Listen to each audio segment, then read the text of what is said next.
Imagine just mentally how the geopolitics of the world would have been different for the last 100 years if oil had been of relatively trivial value during that time.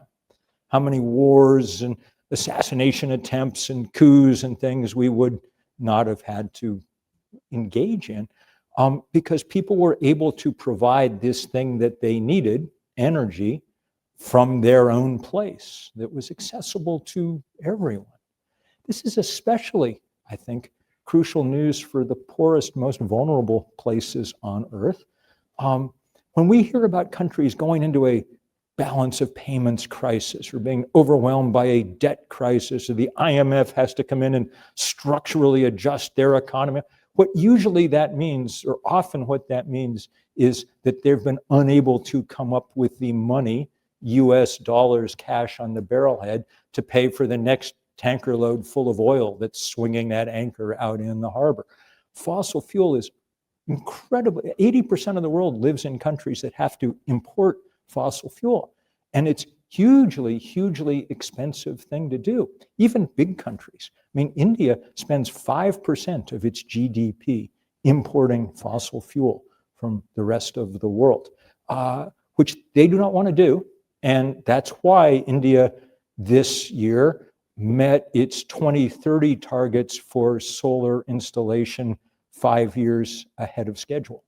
The rest of the world, while President Trump declares that America is going to achieve energy dominance by forcing people through tariff policies and things to buy more LNG, the rest of the world is figuring out that they don't want to depend on anyone for their energy security. Nothing that human beings have ever done comes anywhere near being as big as this. This is by far the biggest and stupidest thing that we have ever undertaken as a species, and it's caused unbelievable damage. And the damage has been, first, of course, suffered by the people who did the least to cause it, but now it's visiting people of all kinds in all places, and it will get worse. So that's that. I mean, that's the bottom line from which we work.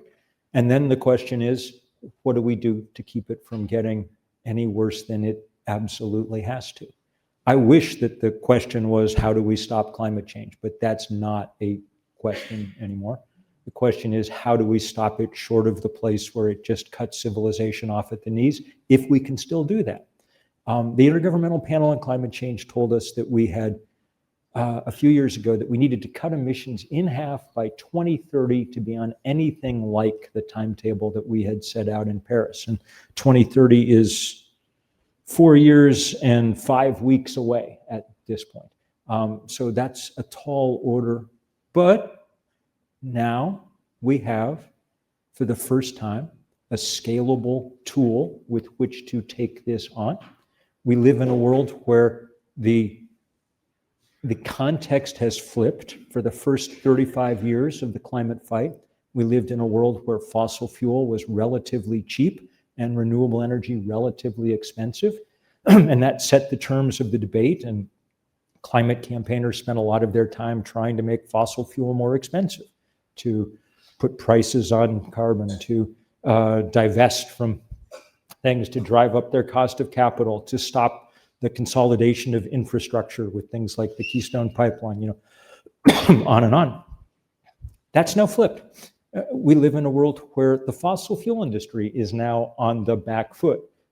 They're fighting the force of economic gravity. What can we do? And that ranges from what can we do to encourage the government to reduce barriers to solar and wind development, to what can we do to help kind of create opportunities to finance like rooftop solar, just lots of what can we do. So maybe your thoughts. So there actually are lots of ways to make many of these things much easier. And I've been thinking about them in an American context, because we can't do anything at the federal level in America right now, but we can do a lot at the state and local level. In America, and I think this is at least to some degree true in Canada too, putting solar panels on your rooftop costs 3 or 4 times what it costs to do in the EU or Australia. And that's mostly down to too much bureaucracy around it, This really isn't dangerous stuff. I mean, 40% of Australians have solar panels on the roof. If they were catching on fire all the time, you'd be seeing it on Fox News 24/7, okay? This should be a very low friction economic transaction. In most of the world, you call up on Monday morning and say, I want solar panels. And by Friday, they're up there, hooked to the grid, pumping out power, ready to go. The extreme case of this, and I don't know the situation in Canada, but it's a remarkable story. Across Europe in the last 3 years, this thing called balcony solar has taken off for apartment dwellers. Millions and millions of Italians have gone to whatever you call Best Buy in Milan, and come home with a solar panel designed to hang from the railing of your apartment balcony. It has a standard plug on the back that you just plug in the wall. No electrician, whatever. Produces 20% of the power, maybe 25 that an apartment. It's not everything, but not nothing either. And it's a sort of good gateway drug for renewable energy, and to see them, hang. In America, anyway, they're illegal at the moment everywhere, except in that progressive bastion, the state of Utah, where people organized and managed to pass it unanimously through the state legislature in March.